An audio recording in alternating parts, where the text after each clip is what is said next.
vois que tu es un peu tendu, alors je vais te laisser un peu d'espace. Je vois que tu es un peu tendu. Je vois que tu es un peu tendu. میبینم که یکم عصبی هستی. یه جمله داریم اینجا که فعل اصلیمون فعل voir به معنی دیدنه و یه صفت توی جمله اون هست که مهمه tendu به معنی عصبی. فعل voir که به معنی دیدن هستش این فعل دسته سومه. بنابراین صرفش از قاعده خاصی پیروی نمیکنه. یکی از معانی خیلی مهم فعل voir که مطمئنم میدونید به معنی دیدن هستش. برای مثال les aveugles ne voient pas. Les aveugles ne voient pas. نابینایان نمیبینند. les aveugles aveugle به معنی نابینا هستش. پس اینجا فعلمون به معنی دیدنه.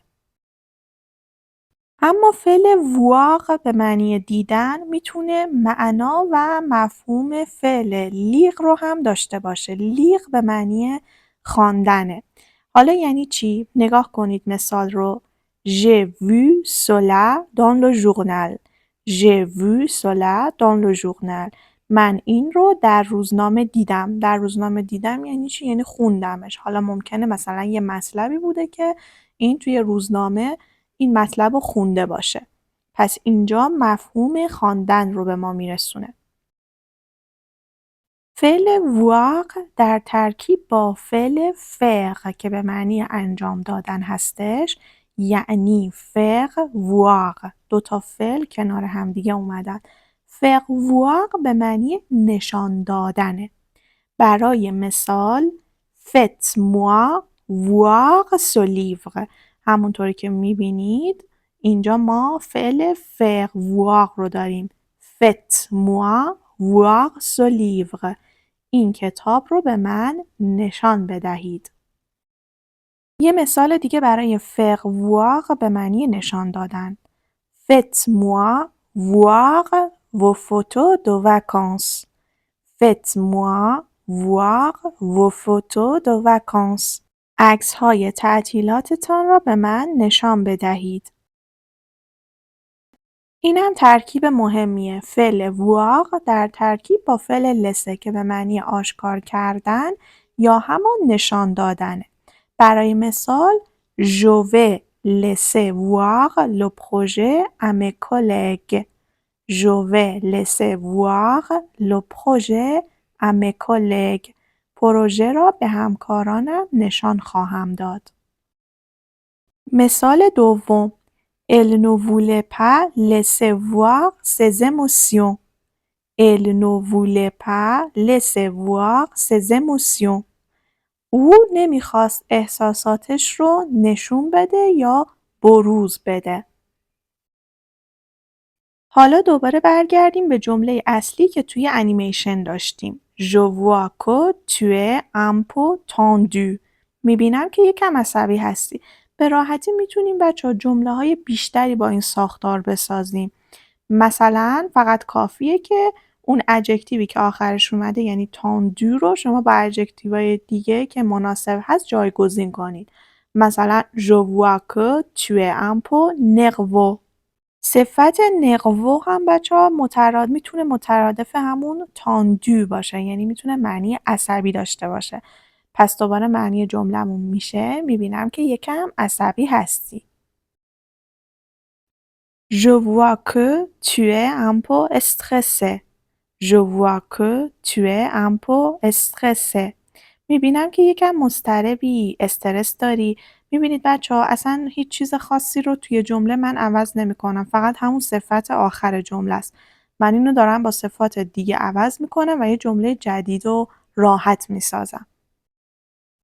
Je vois que tu es un peu inquiet. Je vois que tu es un peu inquiet. میبینم که یکم نگران هستی.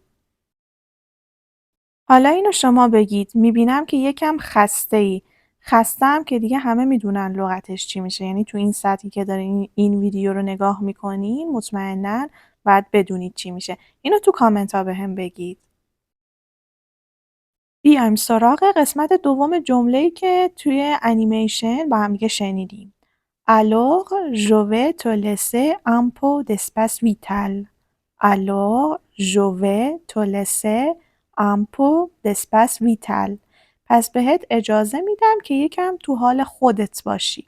بچه‌ها این اسپس ویتالی که آخر جمله اومده دقیقا معادل همینه که مثلا توی فارسی به یه نفر میگیم اجازه میدم با خودت خلوت کنی یا تو حال خودت باشی. حالا اینجا هم دقیقا میخواد همینو با این جمله به ما بگه.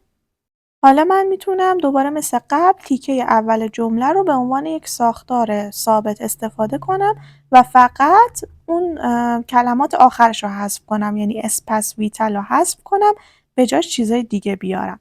پس تیکه اول جملهمون اصل جملهمون رو نگه میداریم، یعنی je vais te laisser un peu d'eau. حالا میام یه کلمه دیگه جایگزین اسپس ویتال میکنم. مثلا میخوام بگم بهت یکم زمان میدم. Je vais te laisser un peu de temps. Je vais te laisser un peu de temps. مثال بعدی Je vais te laisser un peu de liberté. Je vais te laisser un peu de liberté. بهت یکم آزادی میدم. باز دوباره این جمله هم خودتون سعی کنید بسازید بچه‌ها. مثل قبل فقط یک کلمه رو باید جابجا کنید. بهت یکم فرجه یا مهلت میدم. یه راهنمایی هم میکنم.